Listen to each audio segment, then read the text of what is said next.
Yo, what up? Welcome to More Boxing No Problem. I'm Jose Reyes Jr., and today I'm joined by a special guest. We got the Boxing Maniac. What up? Yo, Jose, thank you, brother. Thank you for having me on your show, man. I appreciate it. You know, this is what I love to do, man. Talk boxing. Oh, man, likewise. And I know we always talk, good conversations on Instagram, but want to get you on here for this one, Haney Kambosos, because a spectacular fight. Want to kind of get your opinion of what you thought about the performance. Well, it was a great performance by Haney. He pretty much shut out Kambosos, right? And Right. before the fight, we spoke, right? We spoke, and one of the things I said, we know how Haney's gonna fight. That was a given. There was nothing he did that was different. The question was, what's gonna be Kambosos' approach, right? And we know he's a counter fighter. There was no way he was gonna win a boxing match trying to box for 12 rounds with Haney. Impossible. He had to be a bully. He had to make it ugly, right? The problem is, like I mentioned, Kambosos, that's not the kind of fighter he is. I know that. But at the end of the day, you have to make sacrifices. He doesn't have the skill to beat a fighter like Haney. He has to find other ways. And being that he didn't do that, he got embarrassed. He did. And there was something off with Kambosos to begin with, because I think during the build-up, he was not really talking about Haney as a boxer, but more as like Haney being a rat and informant and all the things that he did with Teofimo. And then Kambosos missed his weight the day before, and now it's all a strategy, art of war, deception. So he was talking a little bit crazy. And I think he maybe was starting to feel that pressure of fighting in Australia with the home crowd and having to top his performance against Teofimo. And maybe he wanted to prove to people that he was a better boxer than Haney, and that was a mistake, because not many people can outbox Haney. And I saw Kambosos if his game plan was to outbox like Haney, he should have adjusted by the fourth round and said, nah, I got to do something different. This is not working out. Yeah, and fighters, you see it all the time. They try to, use things for psychologically warfare, right? He probably felt this is a young kid. He's only 23 years old. He's never been in a fight of this magnitude. He's coming to my country. There's a lot of gonna pressure on him. His father, he did get the okay to come. But, in the beginning, his father wasn't going to be allowed into Australia due to some past criminal record or whatnot. And I believe that was Kambosos' strategy to get into Devin Haney's head, which didn't work, because when you look at Haney, the dude, he just really doesn't have no character. He's just, very humble kid, which is nothing wrong. I'm not knocking him. I'm not saying that's something bad, but I'm just saying you can tell nothing's gonna bother that kid, right? He just like, whatever, okay. And he's seen some stuff, man. He's from Oakland, so he's seen some stuff. It's going to take a lot to really get under his skin. Correct. And he went in there. He didn't look rattled one bit. He was focused. He was sharp. And he stuck to his plan. He didn't try to do nothing outside his element. He didn't try to push for a knockout, which he knew could have probably got him hit with something coming in. So he kept to his guns. He used his jab very effectively. He countered and he moved.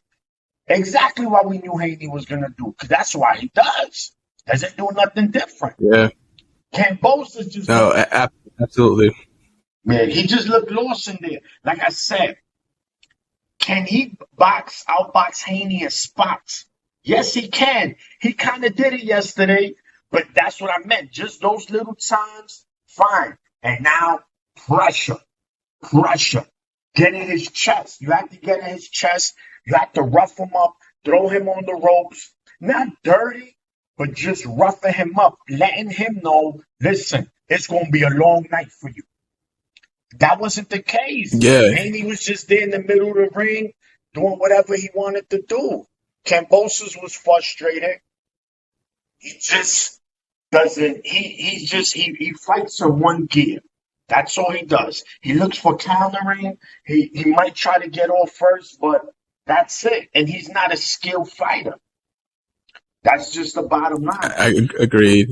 And you said something that I agree 100% with. You know, Kambosos, to have a shot at being Haney, had to be the bully in there. Something it's not his style. You know, he's the counterpuncher, but he had to do that, and he did have spots. Like there's a round where he grabbed Haney's arm and tried to land some punches. There's that round where he tossed him down.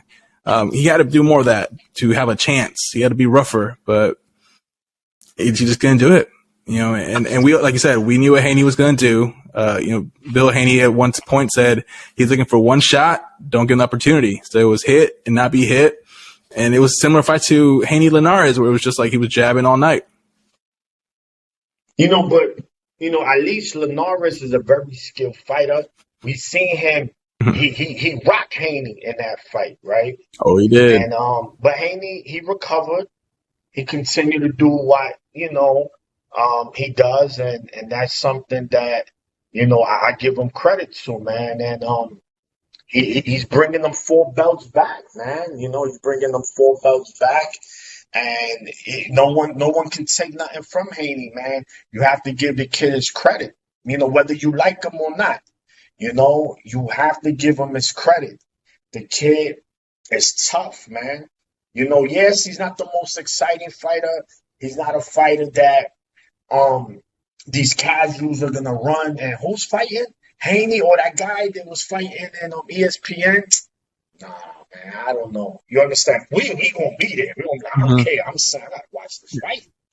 But people gotta remember, right? What's the goal as a fighter? To eventually become a pay-per-view star, right? Because that's where you start to get that real big money. The question is, can Haney become a pay-per-view star, right? And it's tough because normally, right, for the African-American fighters, right, it's either you're exciting or you're a boxer. And normally those that are boxers, with the exception of Mayweather, they're great pay-per-view. So basically what I'm saying is Haney going to try to become a KO artist? Which I don't think so. Or is he going to embrace the villain role, right? A la Mayweather, right? I'm the man. Nobody can beat me. Yo, I'm going to buy this. I want to see him lose. That's not Haney neither. He's a humble kid, man. And I respect him for that. You know, there's nothing wrong with that. So I guess that's the question. He's going to need the right dance partner, meaning someone of Tank status, right? Because we know Tank right now, right underneath Canelo, he's doing the best pay-per-view numbers, right? So he sold out Barclays. I think that was like the biggest crowd of Barclays history. Listen, Tank is doing it, but why? Because Tank got that equalizer, right? He got that NyQuil. He put you to bed early. You know, so people, and you got that charisma too, that persona. Correct. You know, it's a talk. and it's just enough. Like, he's not over the top. Tank is not like over the top, you know, disrespectful. He just has enough, you know. But he shows that shit in the ring. Come on, what's that? 27-0, 25 KOs. Come on, his record speaks for itself. You know, like they say, men lie, women lie, numbers don't. Yeah, and you pretty much answered a question I was going to ask you, because like I've been seeing a lot on social media. They're calling Kambosos versus Haney boring, or Haney a boring fighter. But it's like you said, it has to do with the dance partner. You know, this was a very one-sided fight where Kambosos made no adjustments. So of course it's going to seem boring, you know. Yeah, it's like Haney's going to stick to what he does, right? It's just like football, right? If we running the ball effectively, why are we going to throw the ball? Yo, but you got these wide receivers, man. They don't matter. We going to stick to what's working. And that's what Haney did. To be Haney, anybody, you're going to have to take chances. You're going to have to be rough. Unless your skill like a Shakur Stevenson or someone like Tank, Teofimo, Lomachenko. Those three right there, well, that was four. Those four right there, to me, have the best chance of beating Devin Haney. The only thing is, only two of them are realistically opponents because of, we know, promotional company, right? Because Haney, shit, you know, it was crazy. I forgot he's with Top Rank. I said, oh, shit. Yesterday, I said, hey, I thought he was still with it. I see that this is sometimes my mind. I thought he was still with the Zone, but it wouldn't make sense why he's fighting on ESPN. Yeah, he had to leave, which again, you know, kudos to Haney because he left Eddie Hearn and Matchroom in the Zone, signed that deal with Top Rank to get the Kambosos fight. He took short money. Kambosos got paid $10 million, and Haney only made $3 million, and he accepted the rematch in Australia. So a lot of red flags where more fighters would be like, I'm not taking that deal. It's like it's very one-sided. He bet on himself, and he won. So kudos for him. Correct, man. And that's my whole thing when I say, man, you gotta respect Haney because there you go. You know, the backstory, taking that deal, right? Leaving one promoter to get to another to do that. The rematch close a fight in another country again. You know, in life, you gotta bet on yourself, man. You gotta say, listen, I'm gonna make it happen. And he did, man. And this is why, you know, I salute him again. It's unfortunate. Yeah, people are gonna deem him a boring fighter. You know, people got the right to say what they want. We can't say, and it's true. I mean, I like watching Haney fight. I don't have no issue. But again, who buys the pay-per-views, right? The casuals. Yeah. It's the casuals. They do. Right? So they the ones that's going to say, I don't know. We're going to say, fuck that. We watching this fight. He could fight our uncle. We going to watch that fight. We know he going to beat our uncle's ass. We going to watch that. Yeah, I see Haney kind of going down the Andre Ward route. You know, another talented boxer that his style just didn't appeal to the casuals, but he was a tough out for anybody. And I think that's what Haney's career is going to be. Just going to be humble and just, you know, pick apart opponents. Yeah, I mean, and then now becomes, right, if there's no rematch clause, then what's next for Haney? Because for 135, he's a big dude. He's a big 135 pounder. You know, he's not a small 135. Does he sit there and say, hey, oh yeah, Lomachenko, I'm here. Let's do it. Right? Because I already see someone tweeted, a verified account mentioned that that's what Bob wants. Bob wants a Devin Haney, a Lomachenko fight. So I'm all in for that. You know, because that's a realist fight. We know Teofimo's going to 140, right? He already made it clear he's going to fight. Haney eventually is going to be at 140. By next year, he's at 140.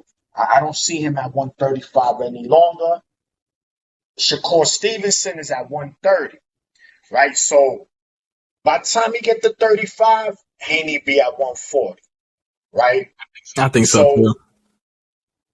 You know, we know he has that potential Lomachenko fight. I think that's, to me, that's a fight that if I'm Team Haney, I take. I definitely want it. And it'll definitely solidify him even more as one of the top fighters in the world. Agreed. Those are probably Haney's next three fights. The Kambosos rematch, Lomachenko, and then Teofimo at 140. Those will all be, you know, great fights. I want to watch them. I want to watch them for sure. So what about Kambosos? Right. You know, so, I know he didn't really make a great impression, but what's next for him? I mentioned earlier, man. I mean, with all due respect, you know, one, you got to salute any fighter that go in that ring, that show that heart, you know. Kambosos, with the limited skill that he has, he could, you know, he accomplished a lot, you know, but his 15 minutes of fame is done. That's it. It's over. When it comes to Kambosos, I really don't care if he fights again. It's nothing I see in Kambosos that makes me want to say I want to see him again. Obviously, he's not going to retire, but you know what's out there? 135. They'll put him in probably if he doesn't take the rematch. He's probably going to fight, one of these top ranked 135-pound fighters that's probably all right or whatnot. I mean, I don't know. Or whatever. Comey, right? Richard Comey is still with Top Rank, right? Yeah, I mean, that wouldn't be a bad fight. I think Comey will put the beats on him, but I'm not really eager or just in a nutshell. I could care less if Kambosos fight, man. It was something about the performance. Even in the past, watching him fight, he wasn't a fighter I was excited to see or just say, oh wow, he's fighting. I mean, I gave him no chance against Teofimo, which I think most of us did. Anyone saying, oh, he's gonna beat him, or saying I give him a chance, I gave him no chance. And but I saluted him after the fight. I said, man, that dude's a dog. But now he fights Haney, and it was just like, bro, I wanted to see the Kambosos before Teofimo, and it wasn't there, man. It wasn't there, and it's just, I mean, he wins because he won $10 million, so he wins. He's still a winner. You understand? But what's next for him as a fighter? I really don't know. I don't know the direction they're gonna go with him. The only way I see the rematch is because of the money, right? At the end of the day, you're trying to get the bag and then you're trying to go ahead. So I don't know. I agree. Because that's the thing, like you said, that's the list of the last. Kambosos' 50 minutes are up. This is probably the last time he makes more than $1 million for a fight. Because when he fought Teofimo, he barely made $1 million after pay-per-view buys. So I think if he fights someone like is Nakatila also a Top Rank at that weight? The one that fought Burchelt recently, Jeremiah Nakatila, who fought Miguel Burchelt. The dude that fought Stevenson as well. That that guy. Tough dude. Hey, listen. They'll beat up Kambosos. But I guess stylistically, it'll probably be a better fight for him. Yeah, and I know just for the trash talk, I would want to see Rolly Romero, but that's a different promotional contact. But Rolly Kambosos trash talk would be pretty dope, pretty funny. Two dudes is out their mind, man. Without a doubt. Yeah. All right. Awesome, man. Well, that's all we had on the fight. Boxing Maniac, why don't you tell people where they can find you? So you already know, man, Boxing Maniac. On Instagram is at BXShawn, BXSHON. At Twitter, at The Boxing Maniac, right here on the corner, as you can see. And the same thing on Facebook. And that's it, man. I'm here. What's up, brother? Again, thank you for making the time, and we'll have to do this again with some other time. I appreciate you. Keep doing your thing. You that guy. Looking forward to the next fights, and we'll definitely talk soon. Sounds good, brother. All right, man. Thank you again. Catch you later. All right. Peace.